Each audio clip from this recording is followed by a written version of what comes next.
Live from tape, pre-recorded at our studios in Austin, Texas and Portland, Oregon, it's Syndicated with Lesley and Ben.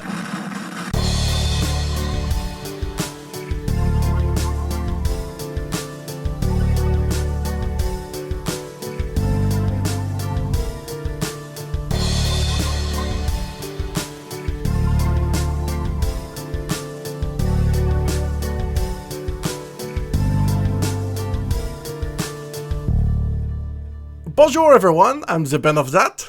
And I am the Lesley. This is a twice-monthly podcast about television genre and storytelling, in which we watch an episode of a show and explore the history of television, one episode at a time. Oh, Lesley, you've joined me in goofy little voice world. It only took 7 years. That was just a good one, though. It only took 7 years, but you broke me. Oh, perfect. If you're just now joining us, we're watching Lupin, the Netflix-produced French thriller series about the adventures of Assane Diop, a man who has modeled himself after pulp character Arsene Lupin, the gentleman thief. The show follows Assane as he embarks on a quest to clear his father's name, starting with a heist of a valuable necklace at the Louvre. At the Louvre? At the Louvre. At the Louvre? Boy, this is going to be an annoying one. Oh, it really is. I kind of know how to pronounce French, but not enough. It's French. Before we go any farther. Okay. There was a TikTok that got some traction, like, I don't know, 4 months ago. That was like, I don't know, they were like Americans posting about going to France or whatever. And they 100% said the Louvre. The Louvre? That's not the name of the museum, y'all. I've been to the Louvre. I went to the Louvre. Oh yeah, a couple of times. I have. Oh yeah, that's right. I forgot you went to France only like 2 years ago. Yes, I almost got proposed to at the Louvre. Oh, I didn't because I couldn't find my painting at the Louvre that I wanted to see. It doesn't matter. This just actually. I care because I'm your friend. Where did Hector pop the question again? We were at dinner. It was at like this. It was at this really nice little. Kind of trendy Asian fusion restaurant that was overlooking the Seine, and so it was really nice.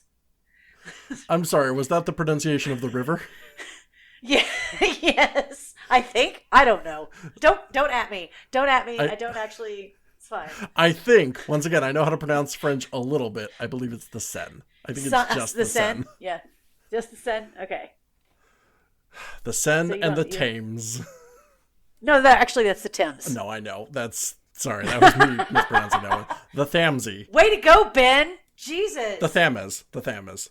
Boy, strong start to this episode. I have also been to the Louvre. My family went on a little European mini vacation when I was like 8 or whatever.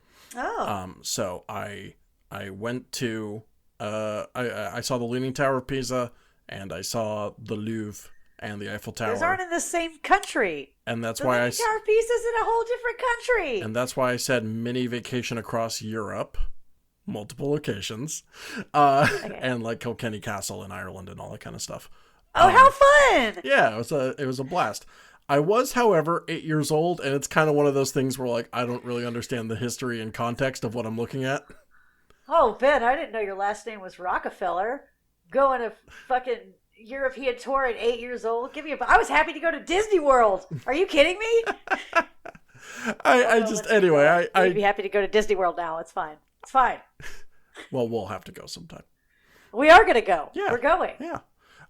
So I mean, I saw like the Eiffel Tower, and I knew what that was because that's the French thing. But like, I didn't know what I was looking at in the Louvre. You know what I mean? I have a ticket from when I was at the Eiffel Tower because it was the year 2000, and so it was like a special year, so the ticket was all special and glittery. Yeah. Yeah. In which case we went in the same year, so get off my case. Yes, and I was 16. All right. And you were 8. Oui. The show is co-created by English writer George Kay, whose other work includes writing on the first season of Killing Eve, creating Criminal for Netflix and Hijack for Apple TV+, and executive producing Litvinenko for ITVX.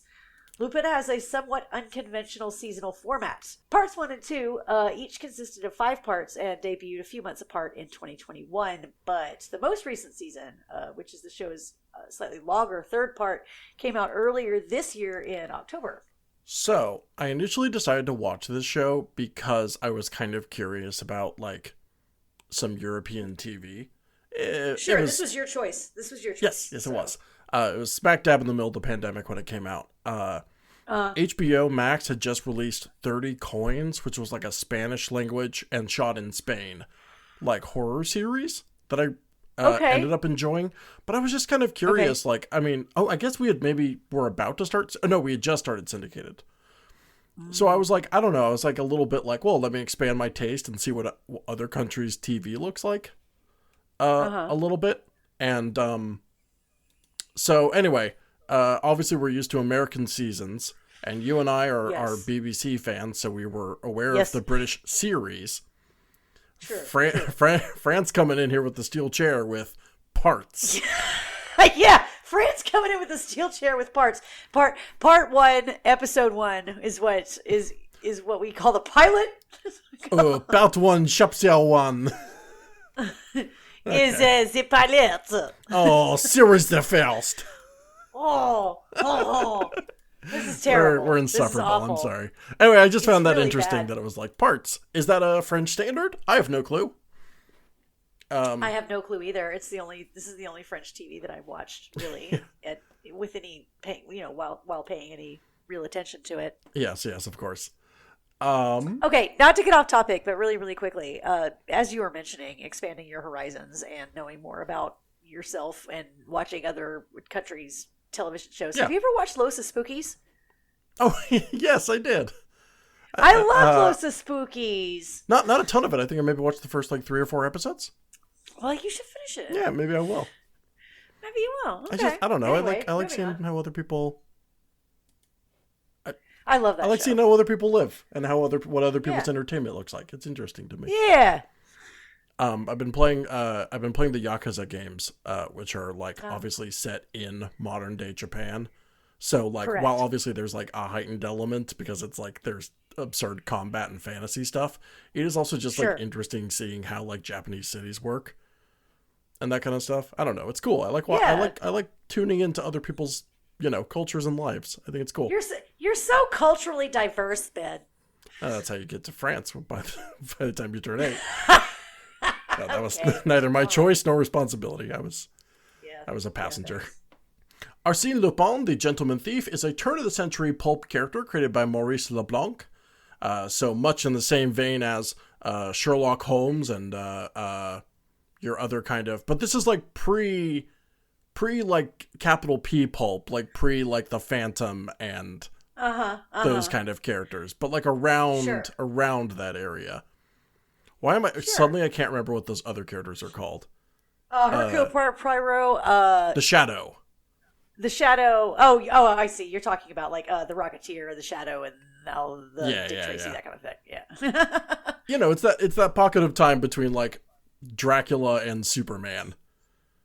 Yeah. Where there's like it's a bunch of like usually stuff that like gets the first time they're published. It's like they're published in like gentlemen's newspapers or something. Or well, I mean, Sherlock Holmes was like literally the short stories were from. It was from a magazine, right? They were first published in a magazine? It was. Yes, they were published in magazines. Yeah, you didn't... Well, in one particular magazine. Yes. And then he wrote those novels and what have you. But anyway, I find this kind of little pocket of like pulp characters that basically... Pulp characters that would later go on to basically inform all of our modern pop culture. Kind of all start here in like 1880 through like 1935. Sure. First published in 1905, Lupin is a master of disguise and subterfuge and is the protagonist of 17 novels and several short story collections collected from the original magazine publications he first appeared in. Speaking of Japan, Lupin's cultural legacy lives on, as you are perhaps familiar with the long-running anime and film franchise from Japan, Lupin III, which stars Lupin's grandson and his gang of criminals, which is absolutely what I thought this might have been. I actually was going to say I thought this.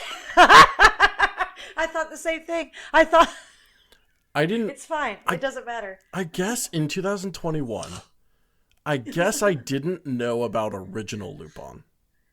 I didn't either. So I was like, I didn't either. oh, is this a French remake of the anime?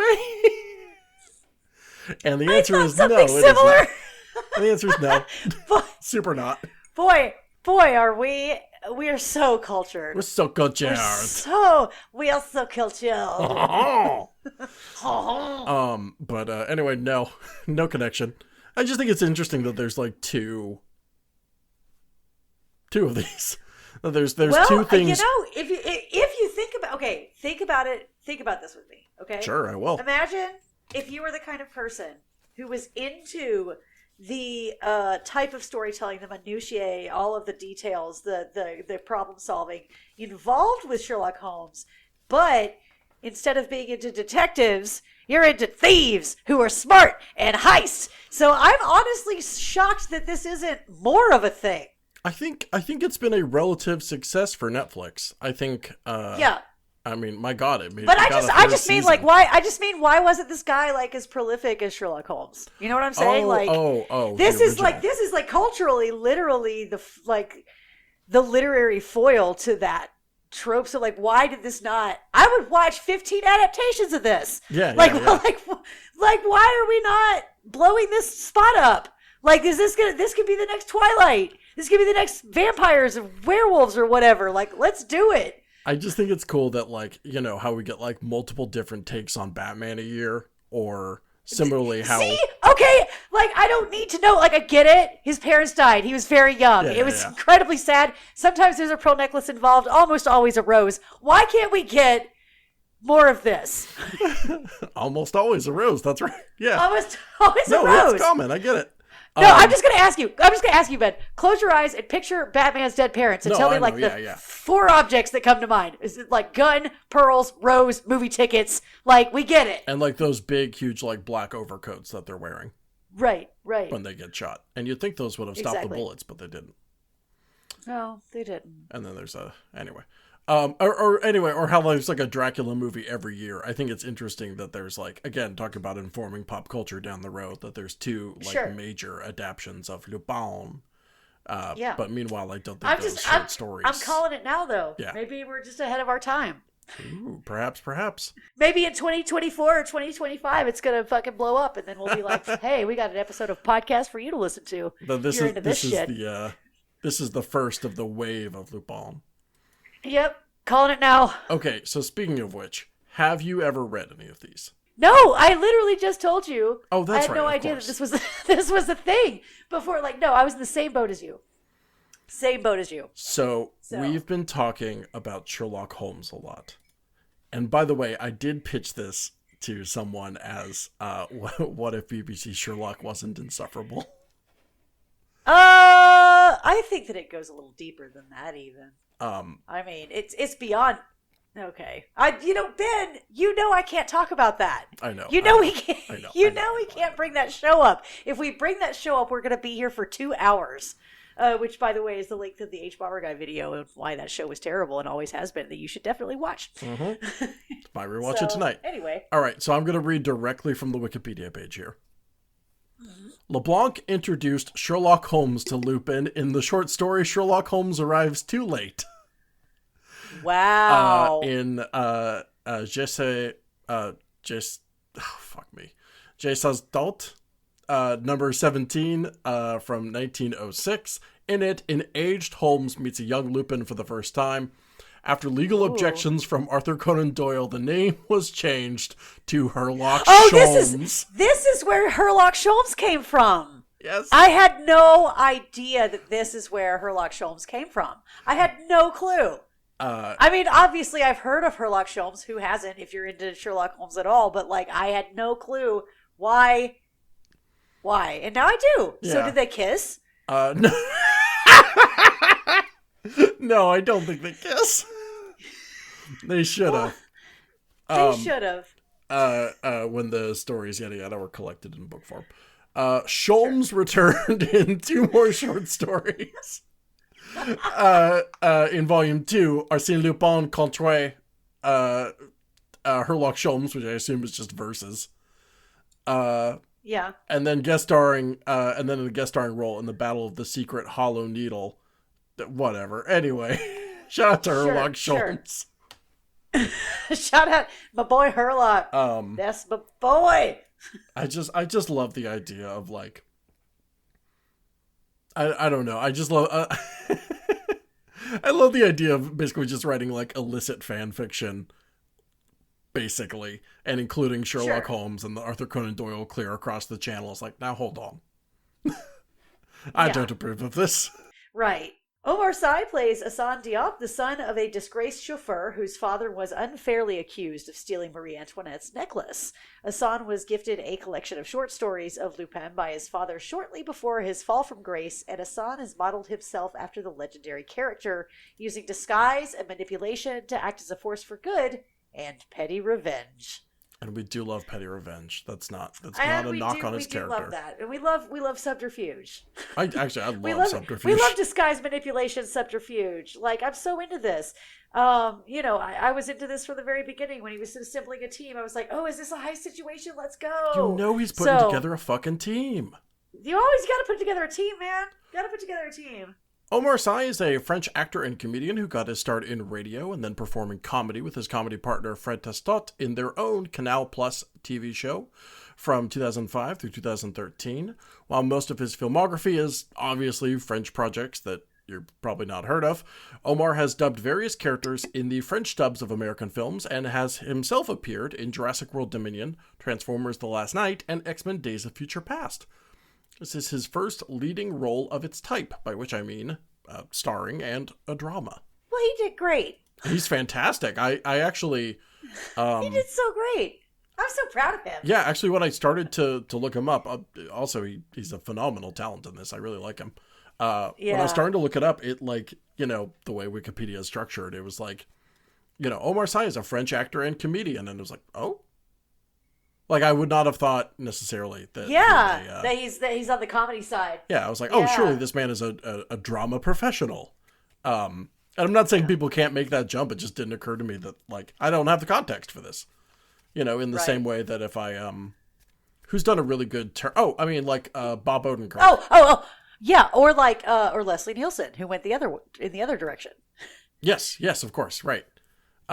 Whereas obviously I know like Bob Odenkirk from Mr. Show. And it's like, wow, he's actually really good as a dramatic Saul Goodman. Right. This is kind of a... That's a great example. Also, I mean, let's stop coming up with examples, but we get it now. We get it. Sure. This feels comparable.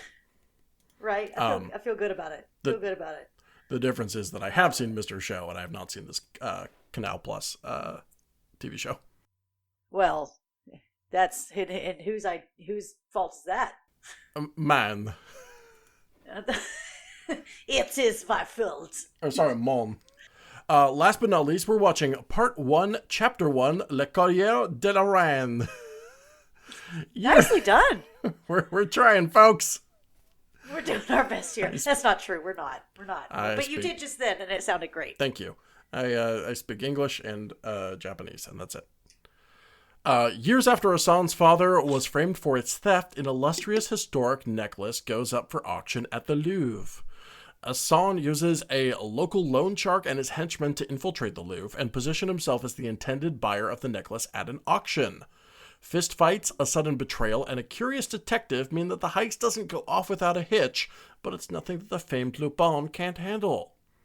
Throughout the episode, we cut back to his father, Babacar's defamation and arrest by Hubert Pellegrini, the former owner of the necklace, and the subsequent events that lead to Assane seeking revenge. Yeah. Which was, God, that was fun. It's a good show. That was fun. It was fun when that was, like, the way that it was revealed through flashbacks periodically was the way that he was connected to it all. Because at the beginning, it kind of gives you the impression that he's just, like, trying to get some money. That he's just, like, a crook who does the heist and wants the money. And then as it continues, you figure out through people telling you things in French that, in fact, there is a connection, a very deep connection. And, I loved it. Yeah, in a way that feels, to rewind a little bit, in a way that kind of feels pretty Batman-y. Yeah. Where it's like, oh my god, like Batman 1989, where it's like, the Jack Nicholson Joker is the guy that kills Thomas and Martha Wayne. Right. Where it's like oh, my whole origin is tied up in this case sort of thing. In this case. Yeah. So this was like the origin story case of like how he became who he is. I thought it was so cool and fascinating that at the beginning of the episode, we see him and he's meeting with his ex-wife, and he's like, and then he's meeting with his loan sharks, and he's like, they're dangling him off the balcony, and like all of these things make him seem like he's just really not a very good criminal or very competent, or like kind of a deadbeat, not like you get this the feeling and this impression of him that he is not remarkable, and then by the end you realize like nothing could be further from the truth. That's what I really like about this pilot, is because again, he's a master of disguise and subterfuge or whatever, and the show, or rather he, like, using the show, tricks us into thinking that he's nothing like super special, until it turns out he can pull off like all these kind of phenomenal stunts, and that he has planned ahead, and also that he's already a successful thief. Right, like you really think that he is going to be depending so heavily on the expertise of the men that these henchmen that he hires to work with him. I just thought that it was such a great twist. Yeah. And obviously, I don't know how well this would work for people who are already familiar with, with Arsene Lupin, but I just thought it was very well done. Yeah, that's very, very well done. That's the other thing, is I don't fully have like the context, but yeah, it makes it seem like he's a more working class dude who, like, this might be because he's in disguise as a janitor, and he's got a separated marriage, and it seems like he's in debt to some loan sharks. He is not in debt to those loan sharks. He was using them to infiltrate the museum. He is not. I mean, he certainly works for his money, but in a different way. But in a different way, he's not. Yeah, like when he was given the, I gave my money to my son's, mother. I just need more time. Like acting like this hapless, deadbeat loser. Down on his luck, like maybe. Down on his luck. There we go. In like, it was giving the beginning of the first Ant-Man vibes. Like, I just want to be with my kid or whatever. Like, sure. But yeah, no, it's a fake out. It makes me so curious to see. Yeah, it makes me so curious to see how he performs in the rest of the episodes, because he did such a good job of convincing me, that he was this character, and now I find out he's actually this other character. I want to see more of it. I want to see more. I'm gonna watch more. Yeah. There's basically a reveal later down the line, is that he does not. The way the episode's structured, we see him as this janitor character, kind of like staring at this necklace, and it very much seems like he's stumbled across it on display. Right. It definitely appears to be like, a crime of opportunity, but like, no. Exactly. Then you later find out that, like 2 weeks, he's been planning this shit for 2 weeks. Yeah, there we go. That's a perfect way to say it, is it seems like it's a crime of opportunity, and then it turns out that he has actually been planning it for 2 weeks, and that it is pulling everybody's strings. Yeah, that it's tied in with his history and what made him who he is today and all that kind of stuff. So cool. And that this was a really cool one. And he's got a really sexy apartment.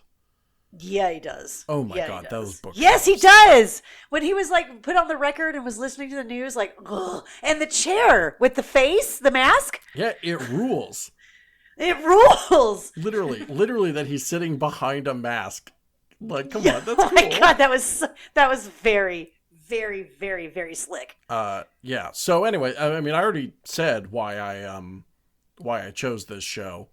Well, I guess I said why I chose this show initially.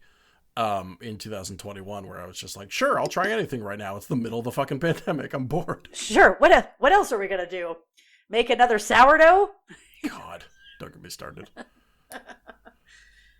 In my houseplant era.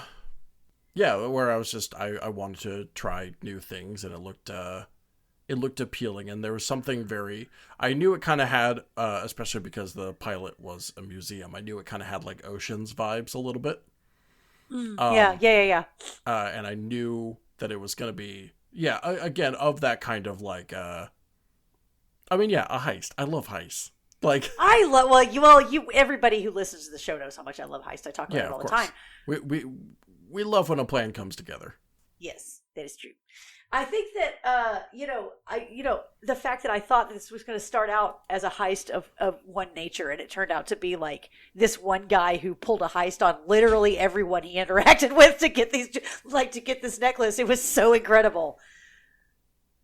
It was amazing. So yeah, I guess what was your experience with the show? Had you watched this before I mentioned it? No, I'd never seen it. No, I had never seen it. It was one of those that was like kind of on the list on my sphere of knowledge that it exists and something that I might enjoy. I knew nothing about it. Didn't even know it was French. Which, come on now, Lesley. Yeah, we also thought it might have been a live-action adaptation of a popular Japanese anime. So our preconceived notions are not necessarily a barometer of success. Yeah. So no, knew nothing. Like went in more or less completely blind to what it was, and could not have been more delighted by the turns of plot and the performances and the heist aspect. I loved it. I was deeply entertained. Me too. I think this show does a very good job, and granted, I have not watched all of it. Most recent season only came out like a month ago. Right. Or I guess 2. I've actually only ever watched the pilot. I keep meaning to watch more of it, and now that I have... Well, now we're the same. Yeah. I mean, buddy, we can book club this if you want. We totally could. Oh my God, let's book club it. Fuck yeah, let's do it. Oh my God, let's do it. Oh my God, let's do it. Now, we have said that for every show we've covered this season. But I mean it for this one. All right, I mean it for this one too. Okay, because it's short. Yeah. Like, it's a few hours of our, I know that they're each an hour long, but you know what I mean. Yeah. Well, that's the other thing I was curious about is, like, obviously, we're both familiar with the joke of British BBC shows having like 6 episodes a season and producing 18 episodes ever. Right. Like we're both very familiar with that bit. I was curious like how the French structure their television. It turns out the more, I guess, foreign TV I've watched, the more I realized that, oh wow, 20 episode American seasons are kind of weird in comparison. They're very, very weird. Well, I was reading some comments online where people were talking about how it's hard to like how the Emmys are a bit particularly like sitcom Emmys, how unfair it is for like the normal 22 episode in a season sitcom to be pitted against like specials and stuff like that, because they have or even to be pitted against like more dramatic shows when it comes to like the bigger categories, and because it's just a different process. So thinking about that while I was watching this and thinking about the difference between like American and British and French and all other countries that do television the way that they do it in their own way, makes it really difficult to compare this, to give this like an equivalent. Because it's the only French show I've ever watched. So, I guess like if you would have to compare it to something, it would be your BBC Sherlocks and your Breaking Bads and your, prestige television. But of course, you also have to consider this is the French television that has made it to us. Okay. Of course. Like I've seen some absolute dog shit British television. I have seen some absolute dog shit British TV shows. And so I'm sure they exist in France as well.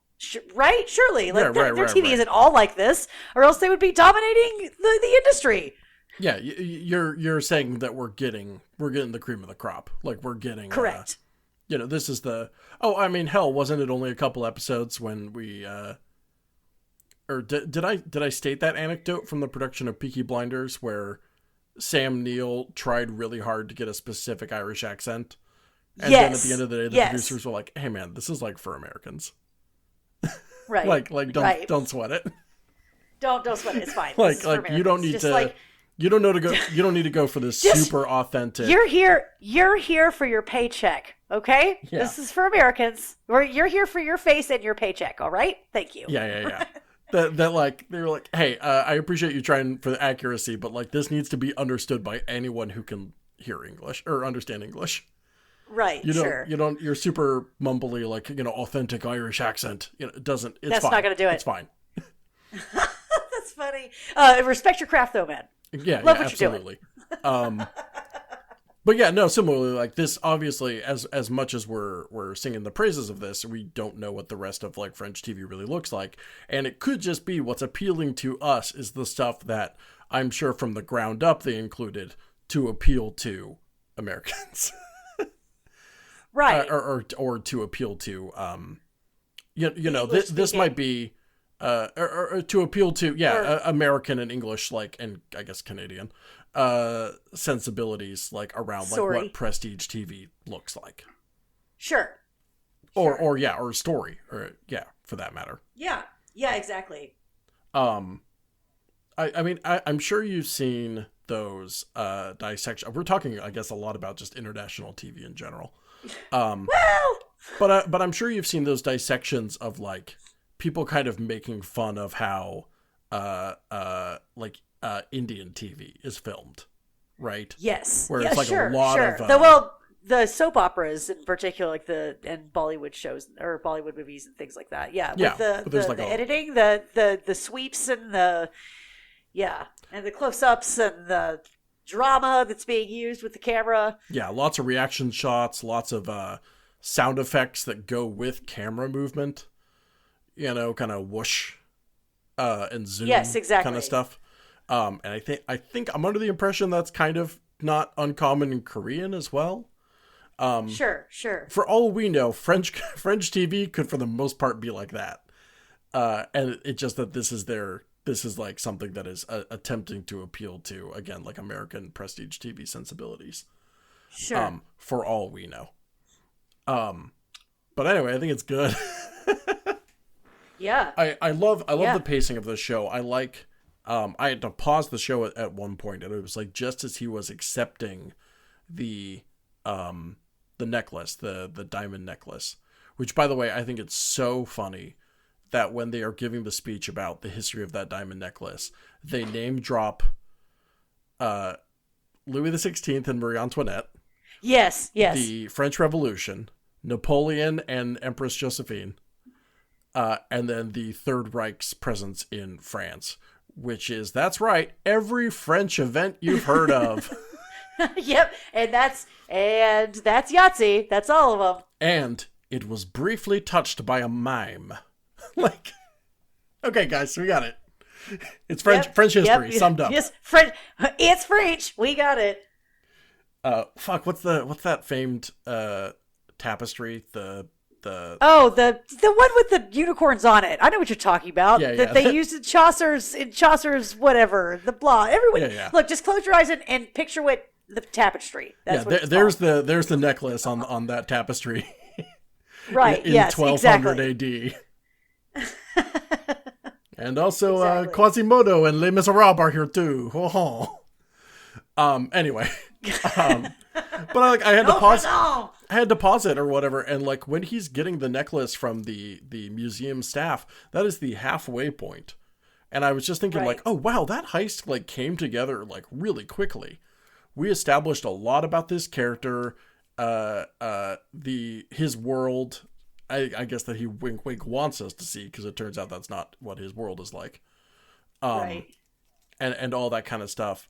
And did like most of the whole like sneaking and cameras and fighting guard stuff. That's like actually like really like tightly packed in the first half of this episode. And I was just thinking like, damn, we wasted no time. We're just going for it. And I honestly, I can appreciate when a show is just like, hey, economy of storytelling, chop chop, let's go. Oh yeah, that was really nice. And I'll even say that like the flashbacks, they don't feel terribly gratuitous. I think they establish like a good insight into those various like chess pieces that we need to see. Right. They don't feel like they're giving us too much. There's like just enough intrigue there. I mean, yeah, I guess that's what I'm saying is like for a show that's like 50, or for a pilot, I should say, that's like 50% like flashback and then 50% heist. I think it handled both storylines with some pretty startling efficiency. I agree completely. I think that, there's a lot going on. There are a lot of twists and turns. The opportunity for it to become overstuffed was really prevalent. There was the opportunity for it to become kind of convoluted, particularly when they were kind of showing the audience, here's how it actually went down, like they do in Leverage. They could have been really heavy-handed with it, but they weren't. I think it was just all really cleverly done. Yeah, I agree. This is a small thing, but I liked the way it led into those flashbacks. There's one part where he's sitting in the, I guess, the auction room, which is the lobby of the Louvre. It's under the glass pyramid. Right. That's where the main entrance is. Yes, it is. And you know that because you've been. Because I've been. I also... Oh, okay, so actually this is a complete aside. I started reading The Three Musketeers this year. It's a very long book. The audiobook is like 26 hours. So Jeez. You'll be shocked to learn I didn't finish it in one sitting. Wow. But the Three Musketeers kept being like, quick, we must away to the Louvre or whatever. I didn't realize the Louvre was the royal palace for so long. Oh. It became a museum. You thought they were going to the museum? Well, I didn't know it was. I didn't. Let's go take in a day at the museum. We must admire some paintings. D'Artagnan, let's take in a day at the museum. All right. Is there nothing more French than pausing the middle of your fight to go look at some paintings? All right, that's fair. That's but fair. No, have some cheese and wine while you're at it. They kept being like, "Quick, we must to the Louvre." Or whatever, and I'm like, why do they keep going to the Louvre? And I'm like, it was the royal palace for 500 years.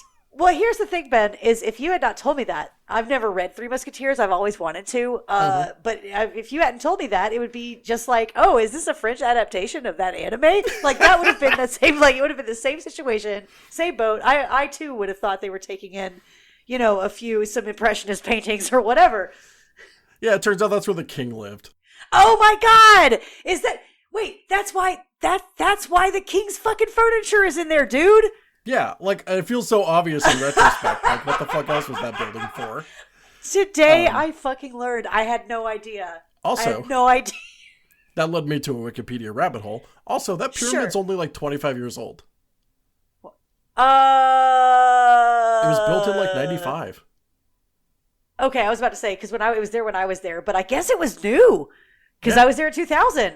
Yeah, unless I misremember, I believe there was a design competition, as there typically is, and I believe it was installed in 1995.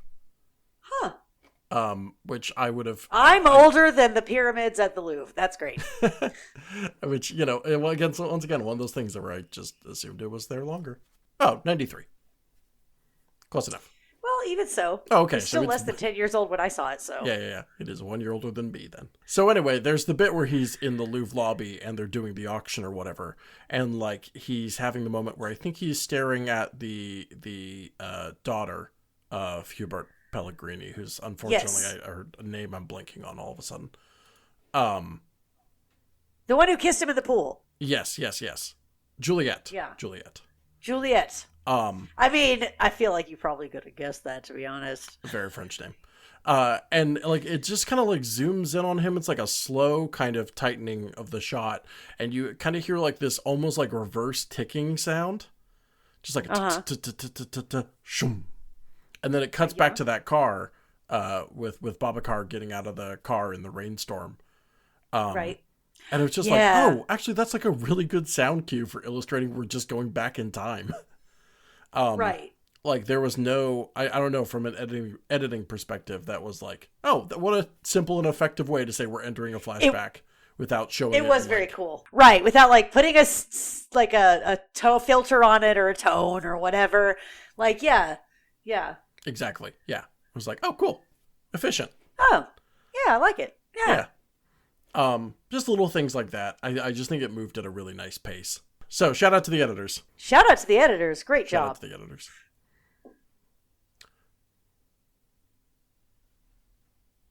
right. Well, What immaculate else set you got? design. There's no way they didn't actually shoot at the Louvre, right? They broke the pyramid, dude. There's no way that's real. Like, Well, that wasn't on location. no. Okay, so obviously they cut away. There's the point where like that Lamborghini like is like Right. is like See- up in the air, and then it cuts to black and there's glass crashing. Sure. Obviously. Sure. But like when they're in the lobby, that's the Louvre. Yeah, sure. Yeah. That could be the Louvre. And also, they definitely shot for exterior locations. Obviously, he's walking around that plaza at one point when he steps out of the underground car entrance. Yeah. Which, by the way, that James Bond shit, I am all over. Oh, right. Yeah. When the definitely. underground like car garage like opens up and he's just like swaggering out with the necklace in hand in his like fancy suit. And it's like, man, that's that Bond bullshit I love. Oh, yeah. That's the good stuff. That's the good stuff. I don't know. It's fast paced. It's stylish. It's very stylish. It's very stylish. It's very sleek. It's very cool. It's fun. It's smart. I loved it. Yeah, smart writing, great set design, great acting, just damn good TV. Damn good TV. Thanks, Ben. Of course. In which case, Lesley, do you have a particular favorite moment? I know we normally go for jokes, but this isn't a super comedic show. Yeah, I think there were so many moments that I enjoyed, but I really think that the cut to 2 weeks prior, when we first got to the cut to 2 weeks prior, and you just see the difference in his every demeanor, and you see his apartment, and you see what he's doing, and you start to connect the dots like really closely that he's orchestrated like that. That felt like a revelationary moment to me. No. Oh, Ben. Yes, a revelation. Yeah. No, but it did. A revelatory moment, I should say. That's what it felt like to me.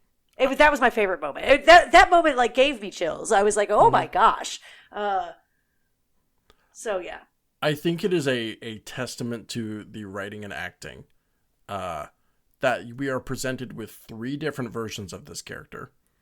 The teenage version, the working class version, and then the actual like gentleman thief version that he actually is.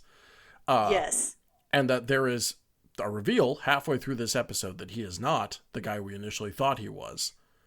But that guy, the first guy, is likable.